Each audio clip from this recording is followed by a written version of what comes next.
अमानत अमीन प्रशिक्षण केंद्र बैरिया गोलंबर मुजफ्फरपुर बिहार। हमने अपना यहाँ दोनों मोबाइल नंबर स्पष्ट रूप से लिखा। मेरे दोनों YouTube channel 1 Shashi Bhushan Kumar, channel 2 अमीन course and all competitive exam में एक बार पुनः हम आपका हार्दिक अभिनंदन करते हैं। आज का क्लास आपके लिए काफ़ी इम्पोर्टेंट होने वाला है। बहुत लोगों का कमेंट हुआ कि एक अधिकार अभिलेख के तहत खतियान का ये पुराना जो ओल्ड खतियान है उसके संबंध में तो हमने जानकारी दी, CS खतियान के संबंध में, कैडेस्ट्रल सर्वे के खतियान के संबंध में, लेकिन RS खतियान के संबंध में जानकारी नहीं दी थी। इसलिए बहुत सारे कमेंट आए और लोगों का कहना भी था कि RS खतियान के संबंध में जानकारी आप दें। तो आज हम स्टार्ट करते हैं RS खतियान के संबंध में विस्तृत जानकारी। पहले टॉपिक लिख लेते हैं, फिर बात करेंगे आपसे। तो टॉपिक है रैयती खतियान। रैयती खतियान, और ये खतियान आपका, ये जो अभी पढ़ा रहे हैं हम खतियान, ये रिविजनल सर्वे, रिविजनल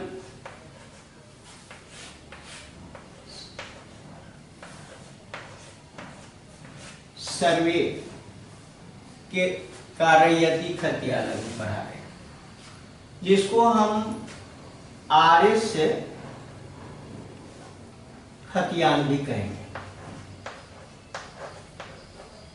RS खतियान, R मतलब रिविजनल, S मतलब सर्वे। रिविजनल सर्वे का खतियान जो रैयती खतियान है, सब लोगों का रिविजनल सर्वे हुआ, यानी कैडेस्ट्रल सर्वे को दोहराया गया, रिवाइज किया गया। कैडेस्ट्रल सर्वे अंग्रेजी हुकूमत में हुई, पूरे ऑल ओवर इंडिया के कोने कोने में कराई गई, लेकिन ये रिविजनल सर्वे बहुत सारा क्षेत्र अभी बाकी लग गया, सभी क्षेत्रों में हुआ नहीं। तो रिविजनल सर्वे जहां जहां हुआ वहां बहुत बड़ी भूल भी है, लेकिन खैर उसके अकॉर्डिंग जो खतियान बना, उस खतियान के सिलसिले में अभी हम बात करेंगे। तो खतियान के सिलसिले में बात करेंगे, खतियान में क्या दर्ज होता है और उसकी क्या इम्पोर्टेंस है, उसका क्या महत्व है, उस पर विचार करेंगे हम लोग आपस में। आप देखिए यहाँ रिविजनल सर्वे के खतियान में सबसे ऊपर रैयती खतियान लिखा है कि ये खतियान रैयत को सौंपा गया है। दूसरे इसमें कुछ कॉलम बने होते हैं। सबसे पहले इसके मेन हेडिंग में क्या लिखा होता है, तो मेन हेडिंग में लिखा रहता है नाम मौजा। नाम मौजा का मतलब हुआ कि गांव का नाम। इसमें आपके पास भी मिला होगा, इसमें गांव का नाम ही डाला गया होगा, आपके गांव का नाम। उसके बाद नीचे, उसके जस्ट नीचे लिखा रहता है नाम थाना। थाना का भी जिक्र यहाँ रहता है, थाना का नाम भी रहता है। इसके बाद इधर अंचल, अंचल, और यहाँ अंचल भी डाला गया होता है। इसके बाद अंचल के जस्ट नीचे रहता है थाना नंबर। थाना नंबर, थाना नंबर का मतलब होता है कि राजस्व थाना नंबर की यहाँ हम चर्चा कर रहे हैं। ऐसा नहीं है कि ये थाना नंबर आपको पुलिस थाना है, यहाँ राजस्व थाना नंबर की चर्चा कर रहे हैं। और इसके बाद यहाँ पर रहता है तौजी नंबर। तौजी नंबर, तौजी नंबर जो है, आपका गांव बहुत बड़ा होता है और बड़ा गांव जो है सो टुकड़ा में बढ़ जाता, 2 खंड में बढ़ जाता, 3 खंड में बढ़ जाता है, टोला के का रूप ले लेता है। तो टोला का जो रूप ले लेता है और उसमें एक नंबर दिया गया, उस नंबर का नाम है तौजी नंबर। अब इसके बाद एक रहता है जिला। आप किस जिला से हैं उस जिला का नाम भी आपके खतियान में दर्ज रहता है। चलिए, इतना तो ऊपर के हेडिंग में लिखा रहता है, इसको हम लाइनिंग कर दें, ये ऊपर के हेडिंग में रहता है और ऊपर के हेडिंग में इतनी बात लिखी जाती है और उसके जस्ट नीचे कुछ कॉलम बने होते हैं, उस कॉलम में बातें लिखी गई होती है। तो यहाँ पर पहला कॉलम जो इसका है, पहला खंड जो इसका है नंबर 1, इस नंबर 1 खंड में ये लिखा रहता है खतियान का सिलसिलेवार नंबर। यहाँ से इस रूप में लिखा रहता है, जिस रूप में लिखा रहता है उसी रूप में हम लिख रहे हैं। खतियान का सिलसिलेवार नंबर, सिलसिलेवार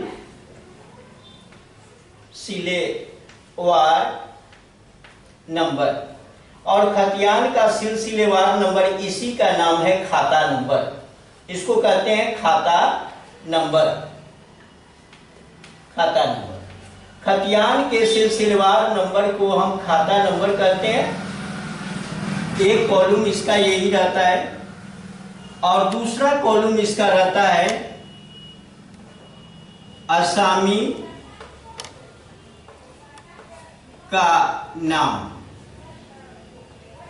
आसामी का नाम, पिता का नाम,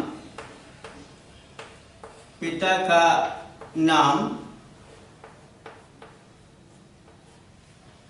जाति,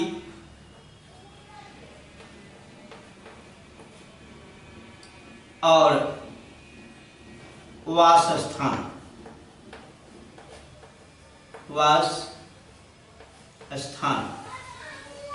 यानी पूरा पता इसमें दर्ज रहता है। अगला इसका कॉलम, ये तो कॉलम 1 हो गया, ये 1 हो गया, ये 2 है। तीसरा खंड जो इसका रहता है वह रहता है खेसरा नंबर। खेसरा नंबर, खेसरा नंबर का मतलब होता है प्लॉट नंबर। बहुत सारे लोग खेसरा नंबर अभी भी नहीं जानते, तो जान लें, प्लॉट नंबर इसी का नाम है। खेसरा नंबर कहिए या प्लॉट नंबर कहिए, दोनों एक ही बात। अगला इसका रहता है चौहद्दी। यहां पर चौहद्दी लिखा रहता है। चौहद्दी का मतलब होता है कि आपके प्लॉट के चारों ओर किन किन किसानों का प्लॉट है, उन किसानों का नाम रहता है इसमें। जैसे अब आपके खतियान में चौहद्दी का मतलब कि चारों दिशा का स्पष्ट ज्ञान दिया जाता है, लेकिन आपके खतियान में उत्तर और दक्षिण बस 2 ही दिया हुआ है। चौहद्दी का मतलब चारों दिशा का के कृषक का नाम, यानी प्लॉट के चारों दिशा, उत्तर, दक्षिण, पूर्व, पश्चिम में कौन कौन से किसान हैं उनका नाम चौहद्दी में होना चाहिए। लेकिन उत्तर और दक्षिण दिया जाता है, दिया हुआ है, पश्चिम और पूर्व का यहाँ चर्चा नहीं है आपके खतियान में, लेकिन होना चाहिए। अब अगर जमीन आपके वाला लेते हो, जमीन आप खरीदते हो, तो उसमें आप चारों दिशा का चौहद्दी का दर्ज करते हो, लेकिन खतियान में 2 ही दिया हुआ है। इसको 2 अगर दिया हुआ है तो हम क्या कहेंगे, चौहद्दी के स्थान पर 2 हद्दी कहें। इसके बाद में अगला इसका कॉलम होता है, ये तो कॉलम हो गया, ये 3 और ये चौथा हो गया। 5वां कॉलम जो इसका होता है किस्म जमीन।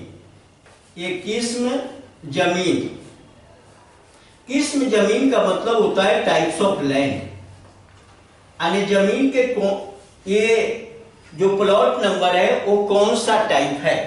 टाइप का मतलब हुआ कि ये धनहर है। पहले तो मोटा मोटी हम 2 टाइप में बांटते हैं, धनहर और भीट। भीट के 2 टाइप होते हैं, भीट 1, भीट 2, और धनहर के 3 टाइप, धनहर 1, 2, 3। तो आप अपने खतियान में देखेंगे कि मेरे खतियान में ये प्लॉट जो है सो भीट में दर्ज है या धनहर में दर्ज है, बिल्कुल स्पष्ट यहाँ दिखाई देगा किस्म जमीन में। इसके बाद होता है, किस्म जमीन के बाद रकबा होता है। रकबा, रकबा लिखा रहता है। रकबा का मतलब होता है ये उसका वो प्लॉट नंबर का एरिया, उस प्लॉट नंबर का क्षेत्रफल। रकबा का मतलब होता है क्षेत्रफल। ये रकबा जो है सो फिर 3 पार्ट में बांटा जाता है। एक है एकड़, दूसरा है डिसमिल और तीसरा है हेक्टेयर। हेक्टेयर हालांकि छपा हुआ नहीं है, लेकिन हेक्टेयर दे दिया जाता है। ये भी अपने आप में हेक्टेयर, ये भी आप में एरिया का सबसे लार्जेस्ट यूनिट है। तो एकड़, डिसमिल और हेक्टेयर, खास करके एकड़ डिसमिल ही दिया हुआ। हेक्टेयर ऑनलाइन भी आपको अगर खतियान दिखाएगा तो एकड़ डिसमिल ही दिखाता है, हेक्टेयर कुछ जगह पर हेक्टेयर दिखाता है, इसलिए तीनों हमरा लिखना जरूरी हो जाता है। तो ये हुआ रकबा। रकबा के बाद अब यहां लिख दिया ये 5वां और ये 6ठा। 7वां जो है, 7वां इसका कॉलम होता है कैफियत। कैफियत इसका 8वां कॉलम जो होता है वह लगान से रिलेटेड होता है। तो लगान में भी लगान के में 2 कॉलम बन जाते हैं। अब यहां पर भी 2 कॉलम आ जाते हैं। हाकिम के अनुसार यहां लिखा रहेगा हाकिम के मुताबिक लगान। और इस खंड में लिखा रहेगा ठहराया गया उचित लगान। उचित लगान। अब चलिए 2 कॉलम इसमें बना, तो इस कॉलम को ही 8 और 9, इसमें 8 है और 9 है। और एक लास्ट कॉलम होता है, जो कॉलम आपका होता है 10। 10वां कॉलम जो आपका होता है उसमें लिखा रहता है नवैयत। नवैयत का मतलब होता है जमींदार की हैसियत से, रैयत की हैसियत से, रैयत के पास किस टाइप की जमीन है। अब उस खतियान में इसमें रहता है दाखिलकार,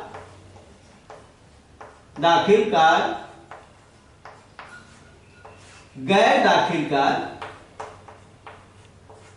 दाखिलकार, ऐसे नवैयत में 2 लिखा रहता है। नवैयत के बहुत सारे टाइप्स हैं। अब इसमें दाखिलकार है, गैर दाखिलकार है, कायमी रैयत है, माफीदार रैयत है, बहुत सारे टाइप्स हो। जागीर गोराइती है, जागीर खिदमती है, बहुत सारे टाइप इस नवैयत के होंगे, जो लास्ट का कॉलम आपका होता है। उसके बाद सिकमी रैयत है, दर सिकमी है, बहुत सारी बातें इसके अंतर्गत आती है।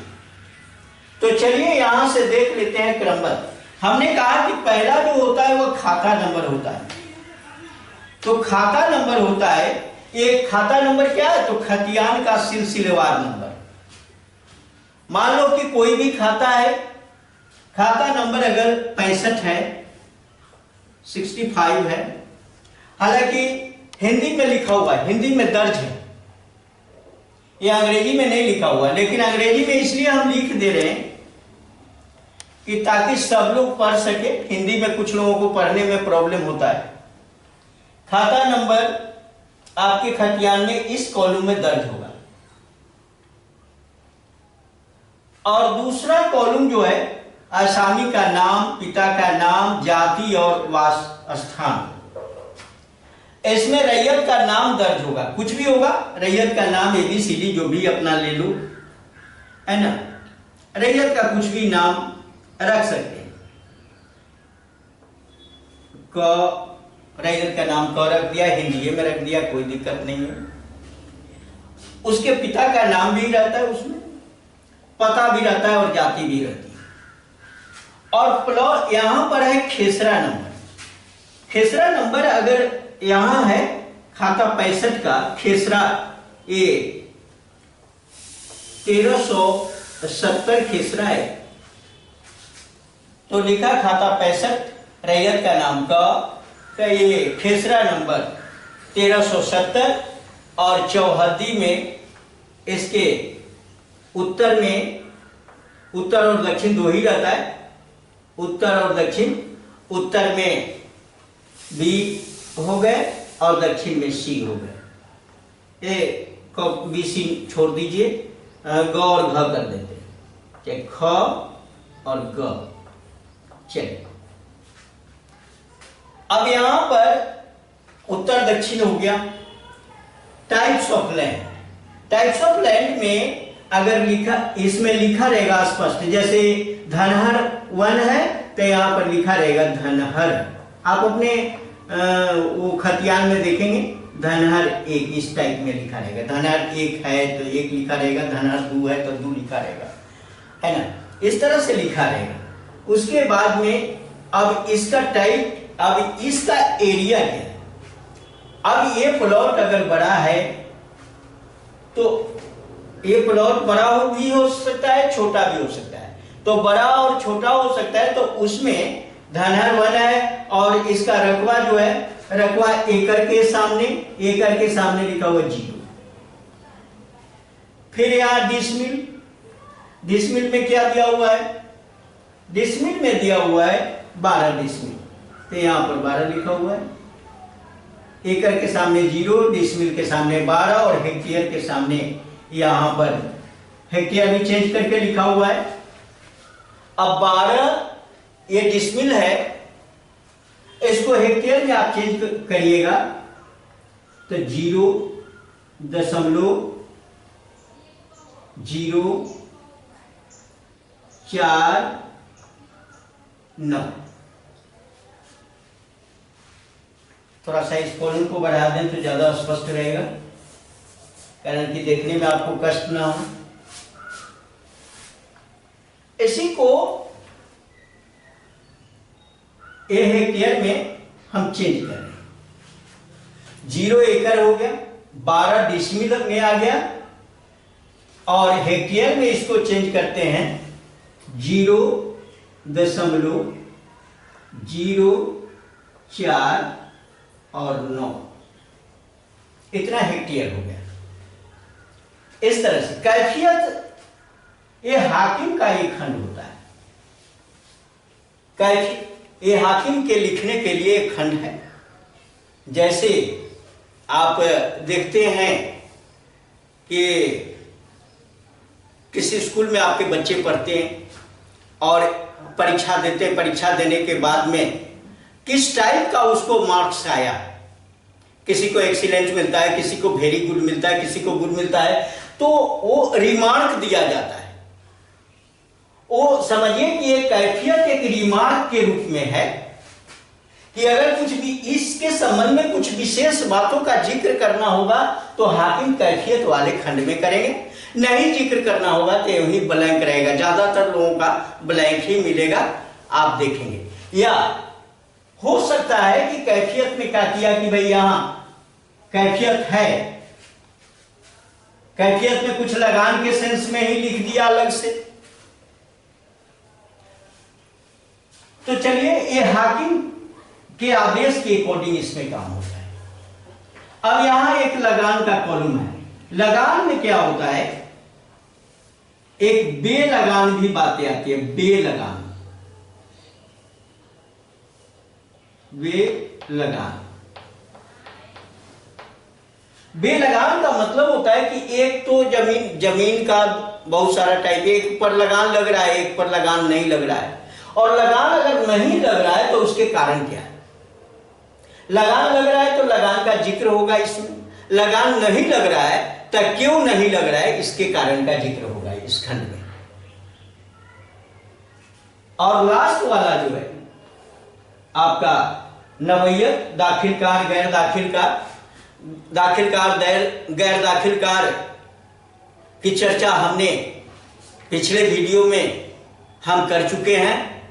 जहां नवैयत हम पढ़ा रहे हैं वहां दाखिलकार गैर दाखिलकार की चर्चा कर चुके हैं।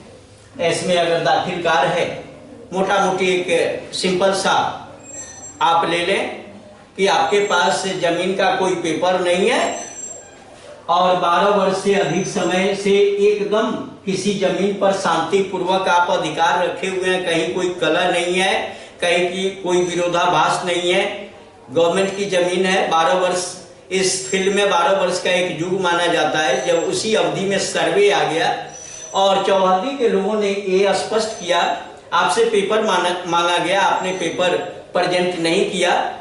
न करने के बाद में अगल बगल के लोगों से पूछा गया कि खेत किनका है और आपका नाम बताया गया, कितने दिनों से है, तो 20 वर्ष 25 वर्ष 12 से ऊपर अगर बता दिया तो उस कंडीशन में दाखिलकार आपके खतियान में दाखिलकार शब्द दर्ज होगा। नहीं, अगर 12 से कम है और उसमें उस जमीन के लिए आप अपने कब्जे में रखे हुए हैं, लेकिन दूसरा भी गिद्ध दृष्टि जमाए हुए है कि ये ऐसे ही फालतू में जोत रहा है, उसमें से हम भी कुछ लेते, बराबर आपसे टसल तकरार हो रहा है, ना आपके पास पेपर ना उसके पास पेपर। उस कंडीशन में अगर सर्वे आता है तो उस व्यक्ति को जो तकरार कर रहा है उसको तो नहीं मिलेगा, जो वहां पर कब्जा रखे हुए है, जो अधिकार रखे हुए उस व्यक्ति के नाम से ही होगा, लेकिन उसके कॉलम में गैर दाखिलकार शब्द आता है। बहुत सारे लोगों को माफी वाली जमीन भी मिली है। जमींदारी प्रथा में जो जमींदार के खिदमत करते थे, जो लगान में का वसूली में सहयोग करते थे, तो उन लोगों को कुछ गिफ्ट में जमीन मिली।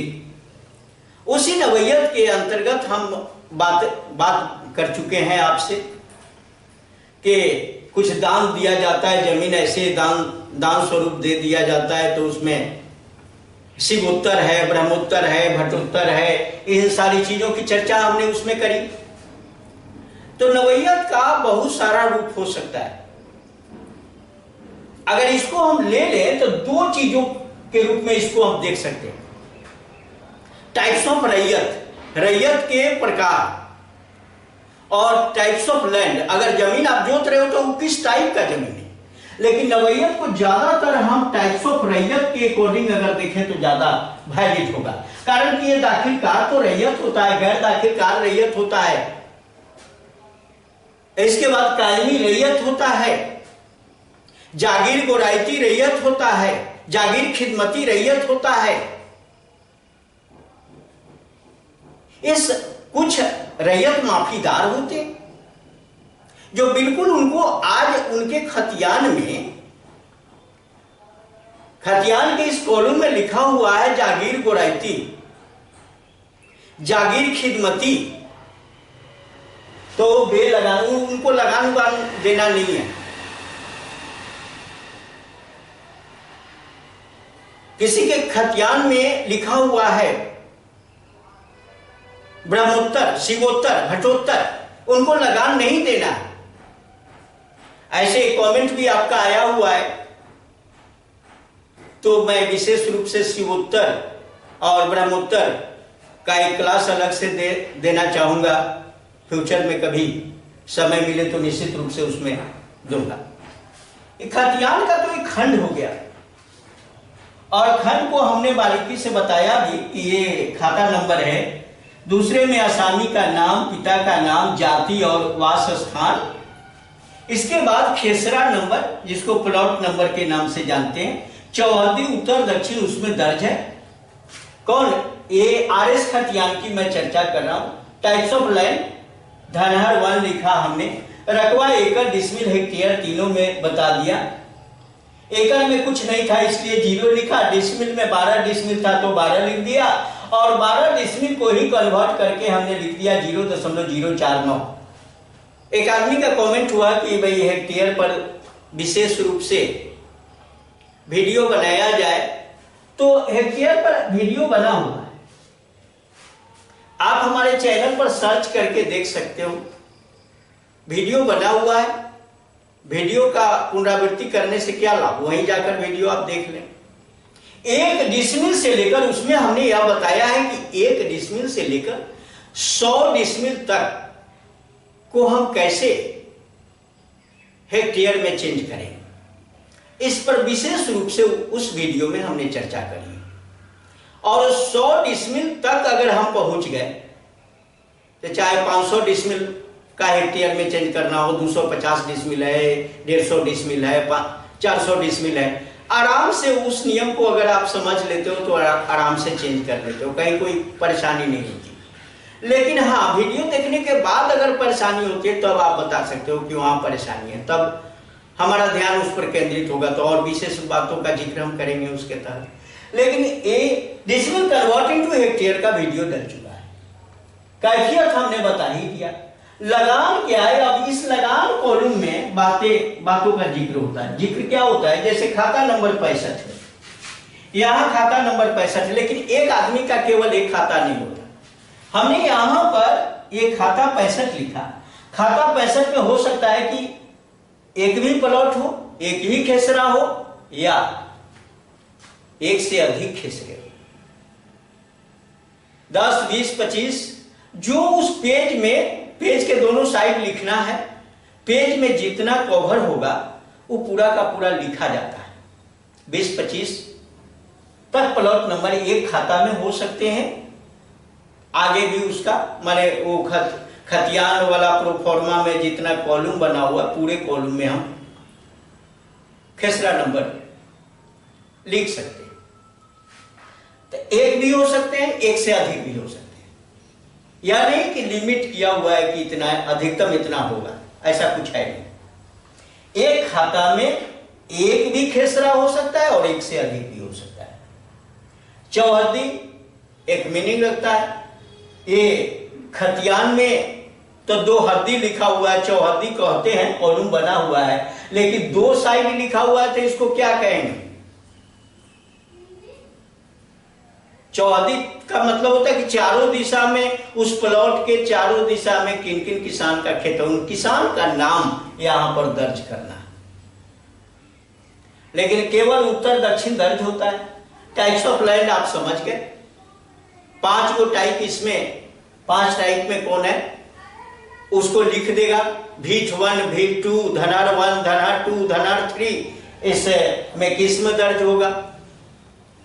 और रकबा में 3, एका डिसमिल तो छपा रहता है, हेक्टेयर को लिख कर और लिख दिया जाता है। इसमें 3 गो यानी 0 एकड़ 12 डिसमिल, और 12 डिसमिल को हमने कन्वर्ट करके 0.049 हेक्टेयर लिखा। कैफियत आपको बता ही दिया। लगान, हाँ यहां बता रहे थे कि एक आदमी का अगर 2-3 खाता है, जैसे इनका 65 है, क नाम के व्यक्ति का खाता अगर 65 है और इस व्यक्ति का एक और खाता है, मान लो कि भाई खाता नंबर 102 है, इसका खाता नंबर अगर 102 है और 102 में जमीन कम है, 102 में टोटल जमीन 2, 4, 5 गो खेसरा है, उसका रकबा कम है, इसमें 25 गो खेसरा है, इसका रकबा ज्यादा है, तो यहां पर इसी में लिख देगा कि लगान शामिल, लगान शामिल, लगान शामिल खाता नंबर 103। अब इस तरह से लिख दर्ज कर देगा। 103 खाता का लगान इसमें दर्ज कर देगा, लगान जोड़ के अपना एक जगह ले लेगा, उसके अकॉर्डिंग जमाबंदी नंबर तैयार हो जाता है। तो आपको इस तरह से दर्ज मिलेगा। यहां दाखिलकार, गैर दाखिलकार और बहुत सारे लोगों की चर्चा की हमने, बहुत सारे ये रैयत के टाइप्स हैं, उन रैयत के टाइप्स की चर्चा की। यहां पर थोड़ा सा और बात कर ले तो ज्यादा अच्छा है। आसामी का नाम, पिता का नाम, जाति और वास स्थान, इसमें जो है ये कॉलम जो है सो ये तो अधिकार अभिलेख है। ये कॉलम आपको यह स्पष्ट करता है कि इसके भी 3 टाइप होते हैं। इस कॉलम में एक खाता जो है इसके 3 टाइप होते हैं। ये कौन कौन टाइप हैं? तो टाइप को लिख देते हैं, हालांकि इसमें लिखा नहीं रहता लेकिन हम लिख देते हैं। ये इसका 2 है, ये खंड दो की बात कर रहे हैं, जिसमें आसामी का नाम दिया हुआ है। खंड 2 में होगा एकल खाता। एकल खाता,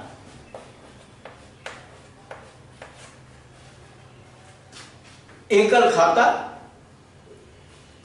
और दूसरा है मिश्रित खाता।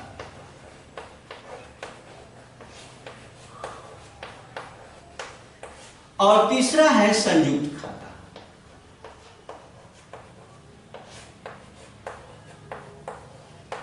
संयुक्त खाता, ये 3 होते हैं, एकल खाता, मिश्रित खाता और संयुक्त खाता।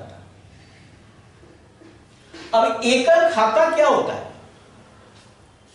जैसा कि नाम से स्पष्ट है कि एकल खाता जो होता है, जिसमें एक बाप एक बेटे, एक बाप के एक बेटे, अब उसमें दूसरा कोई भागीदारी नहीं है। बाप का जो भी हिस्सा है, बाप के पास जो भी है, उस एक बेटे को मिल जाए। एक बाप एक बेटे, इस टाइप का खाता अगर है तो खतियान के अनुसार जमीन बंटवारा तो करना ही नहीं है। जो बाप का है वो बेटा को मिल गया आराम से। मिश्रित खाता में क्या होता है? मिश्रित खाता के संबंध में अगर बात करें तो बाप 1 होंगे और बेटे 3 होंगे, 4 होंगे, 5 होंगे। इसको मिश्रित खाता कहें। एक बाप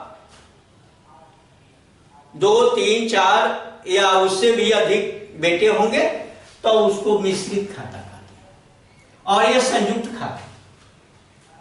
संयुक्त खाता में आप देखिएगा कि यहां अलग अलग खाताधारी भी होंगे, अब बाप भी अलग अलग होंगे और उसका पता भी अलग अलग होगा। जैसे मान लो एक एग्जांपल दे दूं इसके लिए, संयुक्त खाता के लिए। जैसे आप और आपके ममेरे भाई मिलकर एक की कोई जमीन लिखा लिया, कोई जमीन खरीदा और सर्वे आ गया, दोनों आदमी का नाम ज्वाइंट रूप से लिखाया, सर्वे आया, दोनों आदमी का नाम से खतियान बन गया संयुक्त रूप में। तो आपके फादर के नाम अलग हो गए और पता अलग हो गया। आपके ममेरे फुफेरे जो भी भाई आपके साथ लिए हैं, उनके फादर के नाम अलग हो गए और उनका पता भी अलग हो गया। तो ये संयुक्त खाता के अंतर्गत आता है। बंटवारा यहीं से किया होता है, हिस्सा यहीं से तय होता है। कॉलम 2 से हिस्सा तय होता है, जिसमें आसामी का नाम, पिता का नाम, जाति और वास स्थान है। यहीं से आपके खतियान का बंटवारा होता है। अब खतियान का बंटवारा होता है तो मान लो कि इस खाता में बहुत सारे लोग हैं। अब बहुत सारे लोग हैं, उसमें क्या लिखा हुआ? किसी को 2 हिस्सा, किसी को 1 हिस्सा, किसी को 4 हिस्सा, किसी को 3 हिस्सा, किसी को शेष का 5 हिस्सा, इस तरह से लिखा हुआ है। तो जमीन का जो रकबा है उसके अकॉर्डिंग यहां पर देखते हुए जमीन को बांटना है। ये चीज आपको बांटना पड़ेगा। यहां पर लिखा हुआ है किसी को, यहां पर हिस्सा जो दर्ज किया हुआ, यहीं पर हिस्सा दर्ज होता है। ध्यान रखिएगा, कॉलम 2 में आसामी का नाम भी होगा और इसी में हिस्सा दर्ज होगा। यह बात आपको याद रखना है। यहां पर लिखा रहेगा किसी को 3 आना, किसी को 4 आना, किसी को 6 आना, किसी को 8 आना, माने हिस्सा है और उस हिस्सा के अकॉर्डिंग आपको जमीन को बांटना होगा। जितना हिस्सा खतियान में उसी के अकॉर्डिंग। अब लोगों को पता नहीं होता कि इसको देखते हुए हम कैसे बांट सकें। अब ये चीज बांटने का ढंग नहीं है। अमीर लोग भी काम करते हैं तो उतना विशेष ज्ञान उनको नहीं है, इस वजह से हिस्सा को सही बांटे वही नहीं समझ रहे हैं कि इसमें क्या लिखा हुआ है। आना की बात है तो नहीं समझ रहे हैं। 2 हिस्सा, 3 हिस्सा, 5 हिस्सा, 4 हिस्सा, शेष का आधा हिस्सा लिखा हुआ है, पता नहीं चल रहा है, क्या करें। ये सारी चीजों का ज्ञान यहां से आपको ये चीज मिलेगी, यहीं पर लिखा रहता है और इसके अकॉर्डिंग पूरे रकबा को आपको बांटना है कि किस आदमी को कितना शेयर जाएगा। अगर ये भी समझ में नहीं आए तब क्या करोगे? तब तो आप बांट नहीं पाओगे, आपको दिक्कत ही पहुंचेगी। इसलिए इसका समझना बहुत जरूरी है। तो इस तरह से खतियान का एक प्रोफॉर्मा हमने बताया आपको कि क्या लिखा रहता है और उसका क्या इंपॉर्टेंस है। इसकी चर्चा हमने करी यहाँ पर।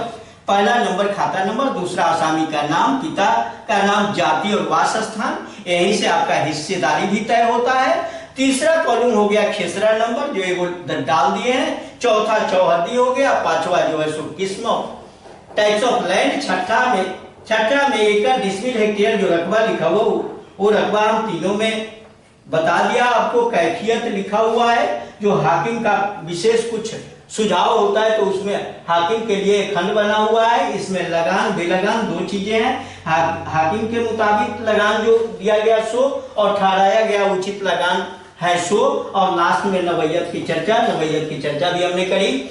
और हमें उम्मीद है कि खतियान के प्रोफॉर्मा को, खतियान संबंधी कुछ जानकारी आपको यहाँ से जो भी कुछ शॉर्ट रूप में हमने दिया, कारण कि लोगों का डिमांड ज्यादा रहता है कि शॉर्ट वीडियो ही लाया जाए, तो हम क्या करें, हम लंबा बनाते हैं तो फिर भी हम दोषी, और छोटा बनाते हैं तो दोषी अब कहाँ जाएंगे। आप ही लोग तो कहते हो कि छोटा चाहिए, कम देर में होना चाहिए। तो चलिए अब इस वीडियो को यही विराम देना चाहते हैं। जो बातें बताई गई अगर समझ में आ गया तो बहुत अच्छी बात है। अगर ये समझ में आ रहा है तो इस वीडियो को लाइक करें, अपने मित्रों के साथ शेयर करें। और प्रतिदिन हम आपसे यही सवाल करेंगे बार बार। एक लास्ट में हम ये आपको कुछ बताना चाहेंगे। प्रतिदिन आप थोड़ा कुछ नॉलेज को रिजर्व करते जाओ।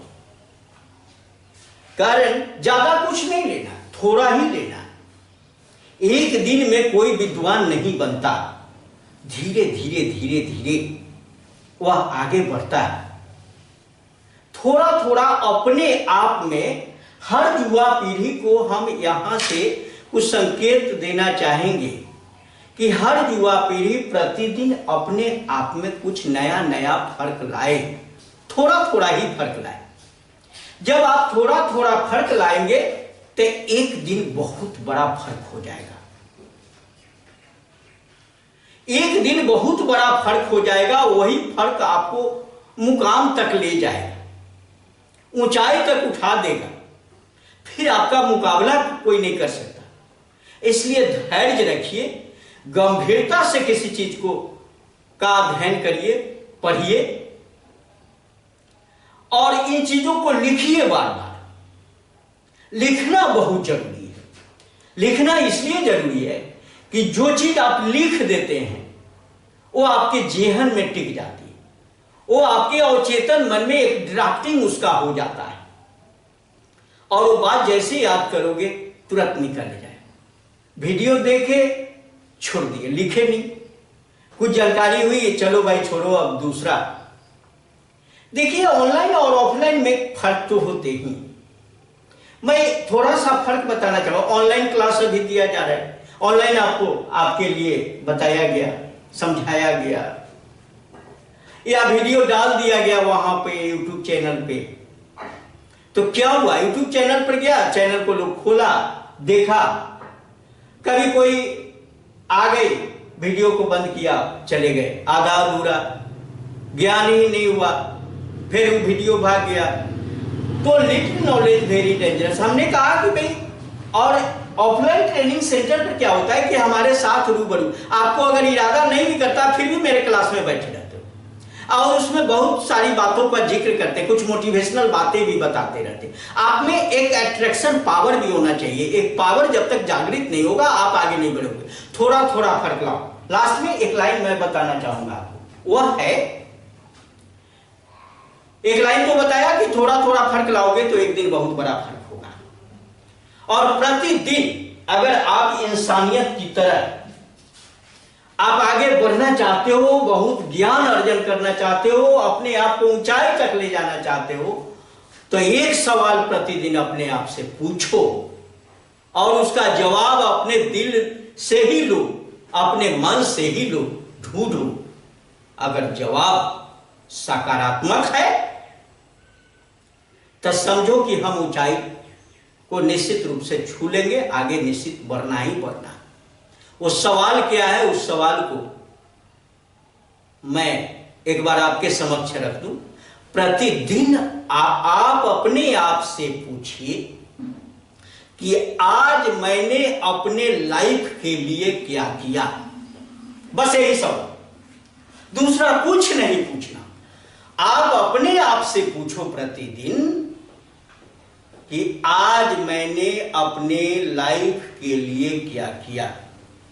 अगर जवाब कुछ हाँ में आता हो कि आज ये सब हमने किया है, तो आज का समय आपके लिए बहुत बड़ा उपयोगी सिद्ध हुआ। आपके सफलता में यह समय 4 चांद लगाने वाला है।